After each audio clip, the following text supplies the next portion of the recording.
বিসমিল্লাহির রহমানির রহিম। জুলাই সনদ বাস্তবায়ন ও বাধাসমূহ। জুলাই সনদ মূলত 2024 সালে জুলাই আগস্টের গণ আন্দোলনকেই বোঝায়, যেখানে পলায়নরত শেখ হাসিনা স্বৈর শাসনের অবসান হয়। উদ্দেশ্য ছিল রাষ্ট্রের সর্বস্তরে বৈষম্যমূলক ব্যবস্থার বিলোপ সাধিত হবে, যার জন্য সর্বস্তরের মানুষ আন্দোলনে নেমেছিল। কিন্তু সেটা কি আদৌ বাস্তবায়ন হবে? জনগণের অন্তরে প্রশ্ন থেকেই যায়।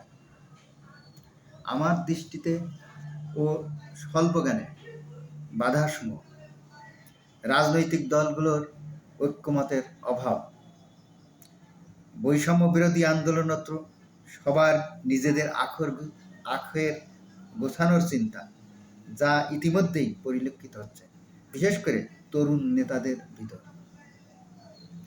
প্রশাসনিক সংস্কারের জটিলতা, যেটা স্বরাষ্ট্রমন্ত্রীর কথায় বেশি পরিলক্ষিত হয়, বিচার বিভাগ সংস্কারে সরকারের অনীহা। এখন জুলাই সনদ বাস্তবায়ন না হলে দেশের ও সাধারণ জনসাধারণই ক্ষতি, যেটা পূর্বের সরকারের পথই অনুসরণ করবে, সেই আবার স্বৈর শাসন। ফলে বর্তমান সরকার জনগণকে বঞ্চিত করবে সুশাসন থেকে। ফলে দেশ অর্থনৈতিক মুক্তি, দুর্নীতিমুক্ত সমাজ ব্যবস্থা, নিরাপত্তাহীনতা, যানজট ও বিভিন্ন প্রকার অনিয়ম থেকে মুক্তির পথ থেকে জনগণ বঞ্চিত হবে ও দেশ অন্ধকারেই থেকে যাবে। পক্ষান্তরে গণতন্ত্র ও সুশাসনের অজুহাতে সাইক্লিক অর্ডারে নেতৃত্বের পালাবদল ঘটবে।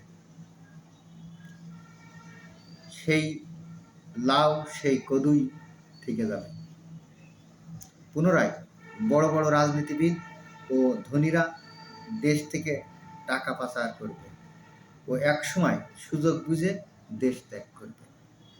কখনো কখনো শাসকদের দ্বারা নিরীহ ছাত্র সমাজ ও জনসাধারণ নিহত হবে, চোখ হারাবে, অঙ্গহানি হবে।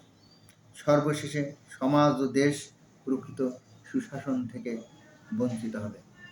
আজ এ পর্যন্তই। আল্লাহ হাফেজ।